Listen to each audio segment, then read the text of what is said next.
July 8th in Texas is the kind of day where the air sticks to your skin. Asphalt bubbles, dogs won't bark, even the wind forgets to blow. It was one of those heat-heavy afternoons when my cousin Jake called me up, said he'd finally bought the car we'd been dreaming about since high school, a 1968 Dodge Charger. Not a kit, not a clone. The real deal. Barn find, he said, voice crackling with static. Owner sold it dirt cheap. We're gonna fix her up. I didn't ask questions. We lived for this kind of stuff. Tearing into old engines, chasing ghosts of horsepower.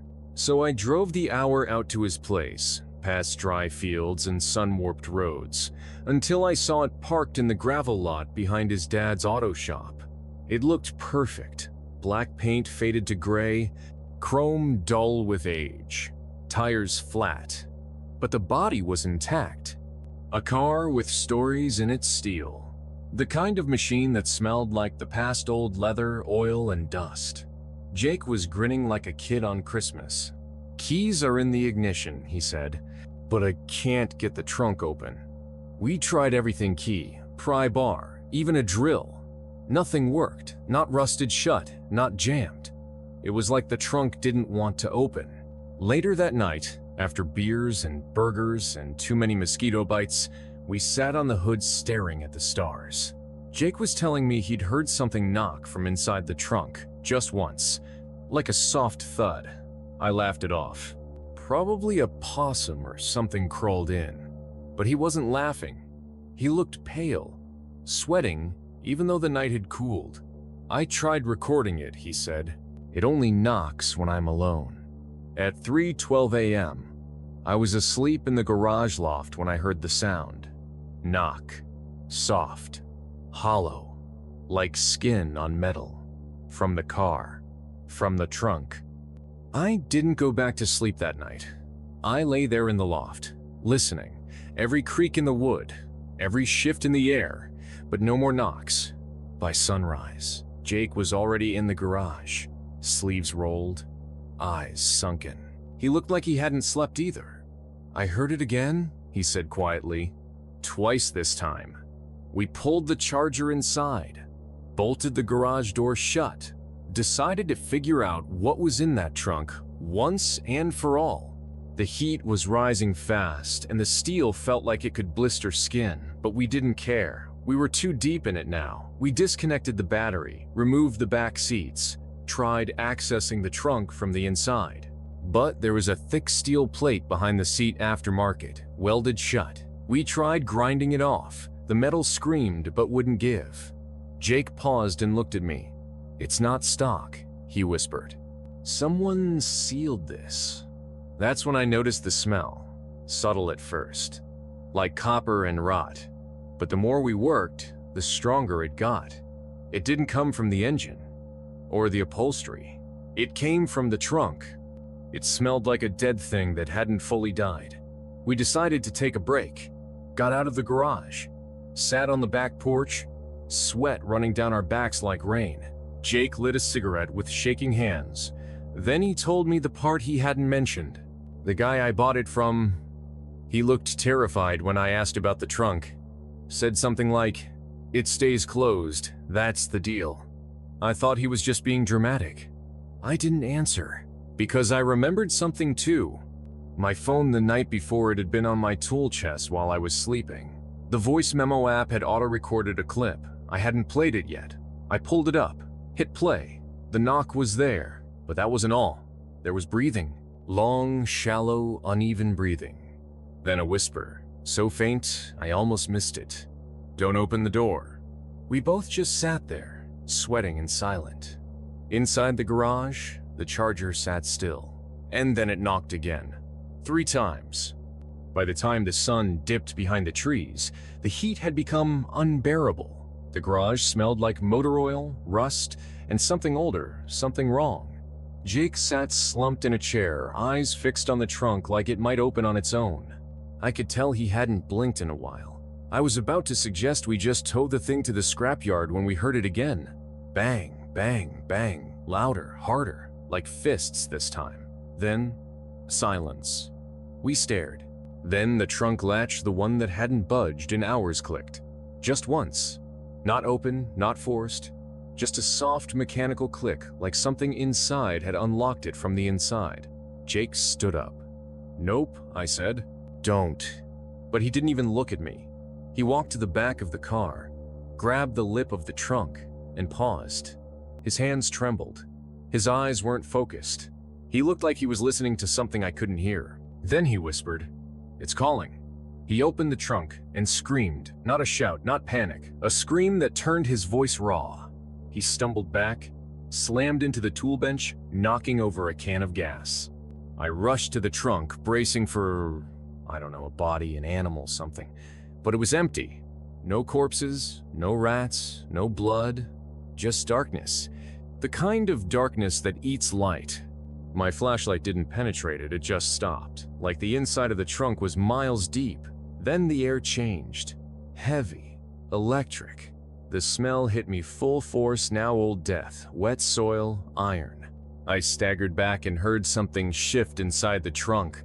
Not a movement, more like a change in pressure, like something breathing deep, pulling in air for the first time in years. Jake had collapsed.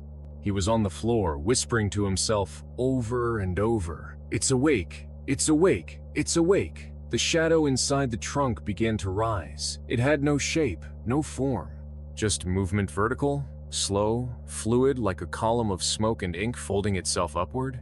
Then it looked at me. I didn't see eyes, but I felt them.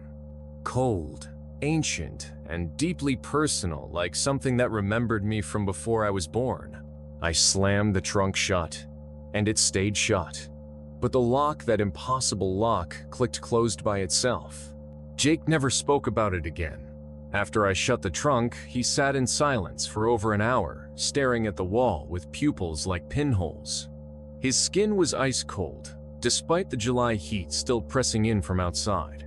He didn't answer when I said his name, didn't flinch when I shook him. Finally, he blinked once slow and whispered, "I saw my dad. His father had died in 2003. Heart attack.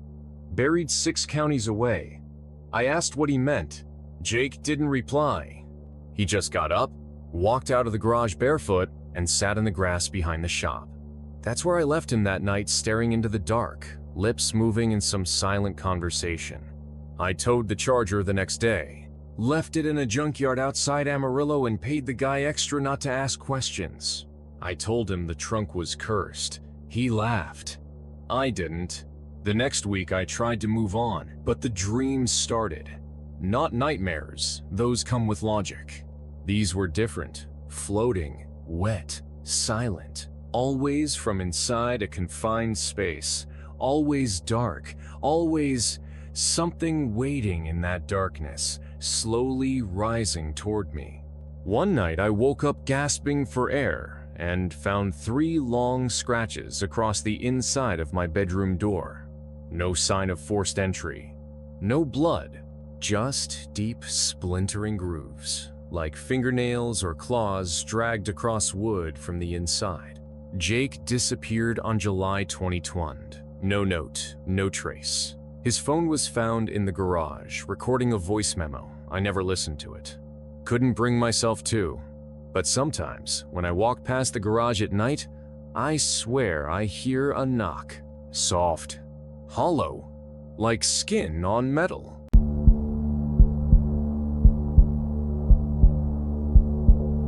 The 8th of July always felt like a weird middle ground in our town, too late for fireworks, too early for school panic. Just hot, too hot. Dust rose in waves from the gravel roads. Cicadas screamed in the trees, like they were trying to warn us about something we couldn't hear. That year, I was 16, stuck in a tiny town in rural Oklahoma with nothing but a bike, a flip phone, and a group of friends who were bored enough to start doing dumb things. It started as a dare. "There's a house on Rattlesnake Road," said Danny, the self-declared leader of our group. "It's been empty since that guy shot his whole family there in the 80s. They say if you go in on the night of July 8th, you can hear them screaming." I laughed. That's the dumbest urban legend I've ever heard. But I also didn't say no. So that night, me, Danny, Lexi, and Warren rode our bikes out past the county line, past the barbed wire fences and dried up fields, until we saw it. A two-story farmhouse that looked like it was sinking into the dirt. Roof caved in one corner, porch half rotted. No lights, no electricity, just the outline of a house that didn't want to be seen. We ditched our bikes in the grass. Lexi had brought a flashlight. Warren had a camcorder. Danny had a pocket knife like that would help if ghosts were real. I brought nothing, just that buzzing, nervous energy that makes you laugh when you're scared and you don't know why. We climbed the porch steps. Each board groaned under our feet.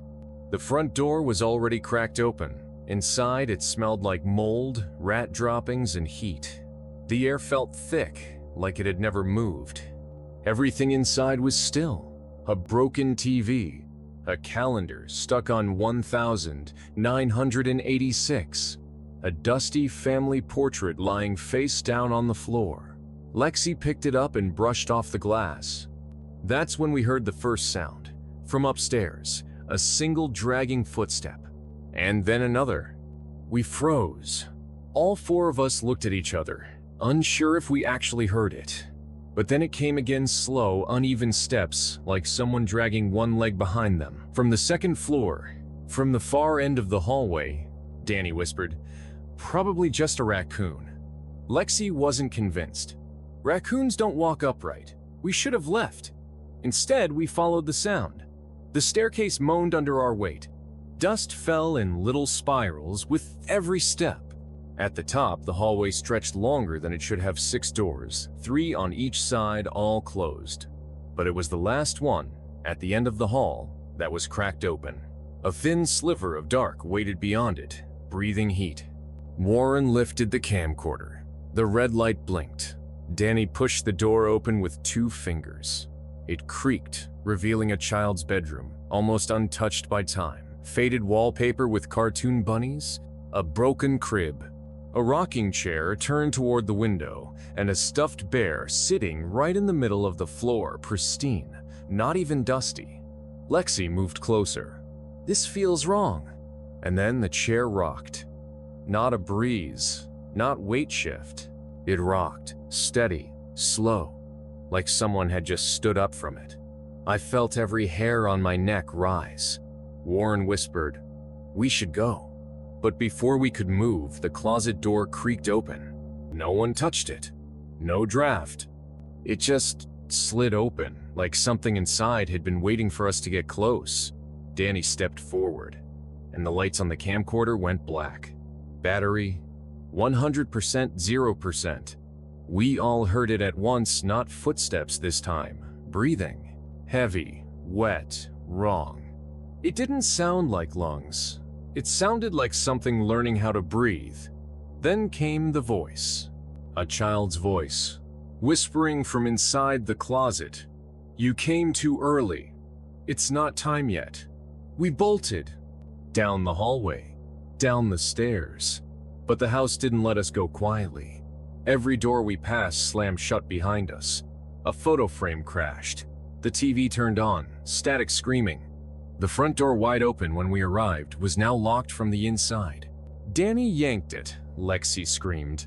I kicked the wood until my foot bled. Then the child's voice whispered again.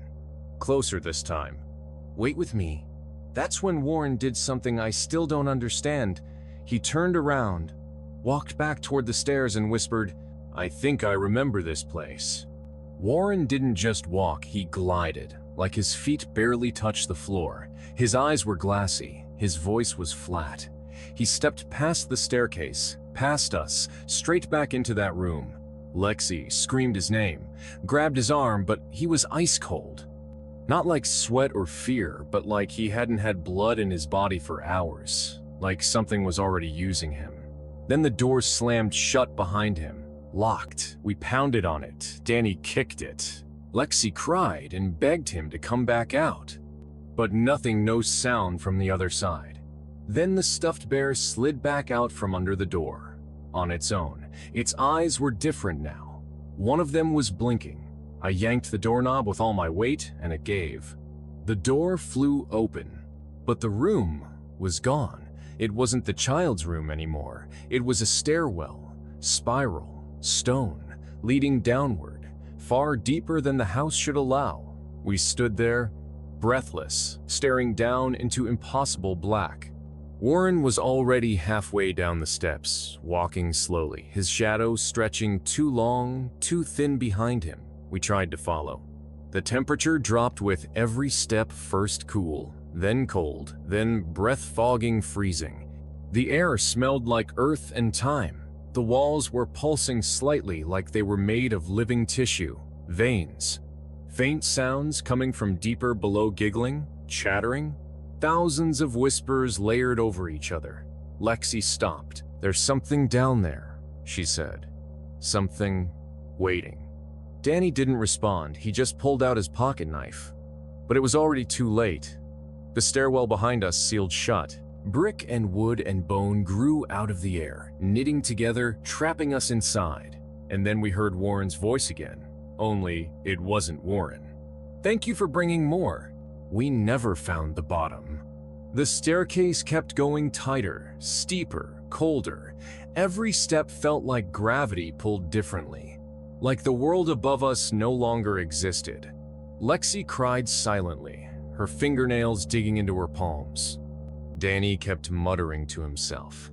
Something about a song he heard as a kid, something he swore came from this house.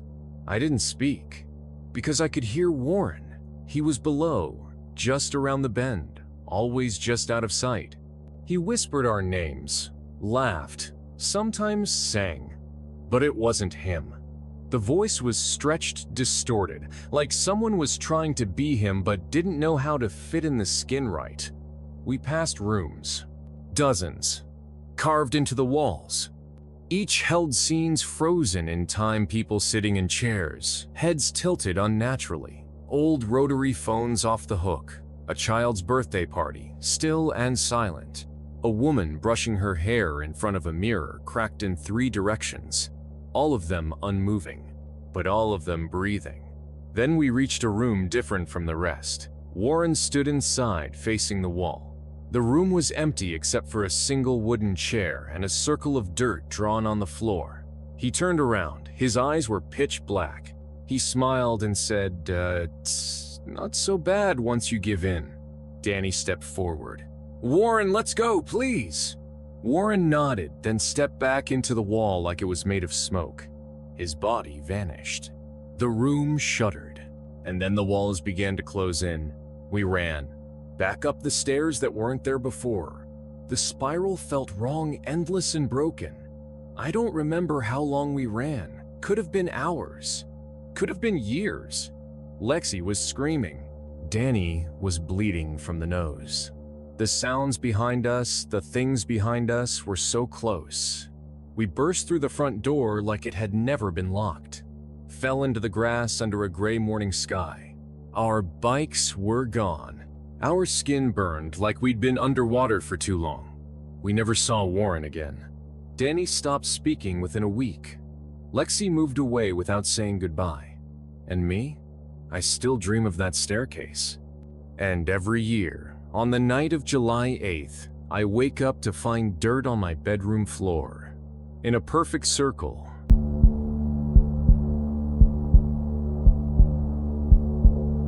When you live in the middle of nowhere, hitchhikers aren't unusual. Old county roads stretch for miles without a gas station, a diner, or even a place to get cell service. People break down, wander, wait. You see them sometimes walking slowly along the shoulder, backpack slung low, thumb out, eyes hidden behind sunglasses or under baseball caps, usually harmless. But there was something wrong about the guy I saw on July 8th, 3 years ago. I was driving back from a 4th of July weekend at my aunt's lake house. Stayed longer than planned, partly because I love the quiet out there, partly because I was trying to avoid the fact that I was driving back to an empty apartment and a job I hated. It was around 7:45 p.m., sun dipping behind the trees. That hour, when it's not dark yet, but you can feel it coming long shadows across the two-lane blacktop, bugs hitting the windshield like soft rain. I was halfway through a stretch of forest highway when I saw him, standing on the edge of the road. Just standing. He didn't wave, didn't step forward, didn't move. Just stood perfectly still like he'd been there forever and wasn't in a hurry to leave. He wore a gray hoodie, hood up, jeans, work boots. His face was turned slightly away from the road, like he was watching the woods. But something about the posture so rigid made me slow down. I shouldn't have stopped, but I did. I rolled the window down halfway. "You all right, man?" He didn't move. Then, without turning, he spoke in a deep, rasped voice that didn't fit his frame. "Your lights are gonna go out, right when you need them." Then he smiled wide. Too wide. And I saw his teeth. Not dirty, not yellow. Filed. Sharp. I hit the gas. And in my rearview mirror, I saw him step onto the road and begin walking after me. I didn't slow down again for at least 10 miles. Heart racing. Mouth dry. I kept checking the rear view, half expecting to see that man running behind me at an inhuman speed. I know how crazy that sounds, but if you'd seen his teeth, if you'd heard his voice, you'd understand. I finally pulled over at a gas station in some nowhere town, the kind with flickering neon lights and a busted ice machine. I went inside, grabbed a bottle of water, tried to shake it off. Maybe it was just some messed up local playing a prank.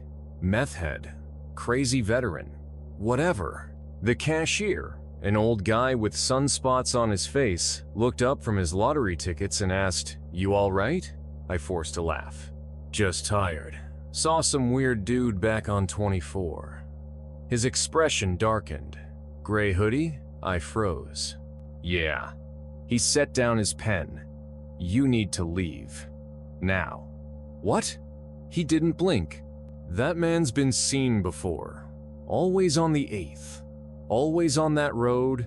And folks who see him, sometimes they don't come back right. I wanted to press for more, but his eyes said don't. So I left. Back in the car, I locked the doors. Started driving again faster now. 30 minutes later, my headlights flickered. Not enough to worry me just once. A quick dim and back. I told myself it was nothing until it happened again. And again. Then, the radio turned on by itself, just static.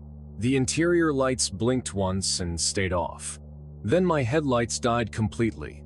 I was plunged into darkness. No moon, no stars.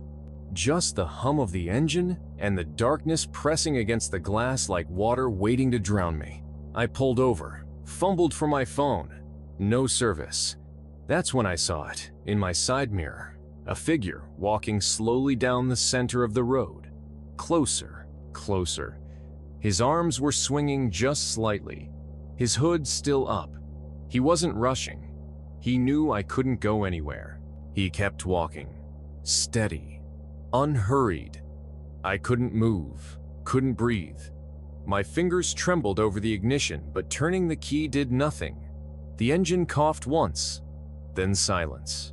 I slammed the lock button again and again, even though the doors were already sealed. My phone was useless. No signal. No light. Just that glowing emergency calls only, taunting me like a countdown. He was 50 feet away, then 30, then 10. And then, he stopped. Right in front of my hood. The headlights flickered once, just enough to catch a glimpse of his face under the hood. His eyes were the worst part. They weren't human, no whites. Just deep, wet black like glass or oil. He leaned down, pressed one palm against the hood. Then, ever so slowly, he crawled onto the car. Like an animal. Like something that had never been human, but had learned how to mimic one just enough to walk. His body pressed against the windshield. And he smiled. That same toothy, unnatural grin. His breath fogged the glass. Then, he whispered something I couldn't hear, not with my ears. It was like it went straight into my brain and stayed there, repeating on a loop. "You saw me. That's all it takes." Then he opened his mouth wider than any jaw should allow. and screamed, not with sound, but with vibration. Every window in the car shook. My ears popped. My vision blurred. It felt like the whole world shrunk around me, like the car was being crushed in invisible hands. Then everything stopped. The lights came back on. The engine turned over. He was gone. Just gone. But I didn't move. I sat there for 10 minutes, staring at the empty road, wondering if driving forward meant driving into him.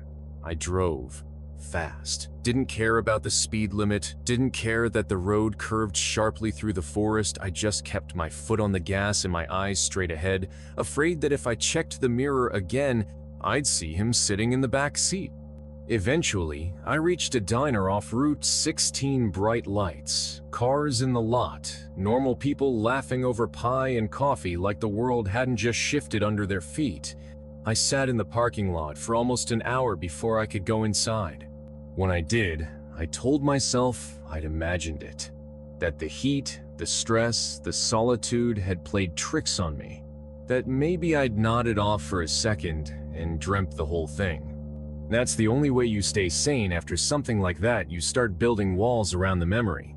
But the next morning, when I checked my car, there were handprints on the hood, one on the windshield, and one on the inside of the trunk. I tried to forget, moved states, sold the car, changed my number. But every year, on July 8th, something small reminds me. Last year, my phone woke me up at 3:17 a.m. with a text from an unknown number. No words, just a photo of my old car parked in my new driveway.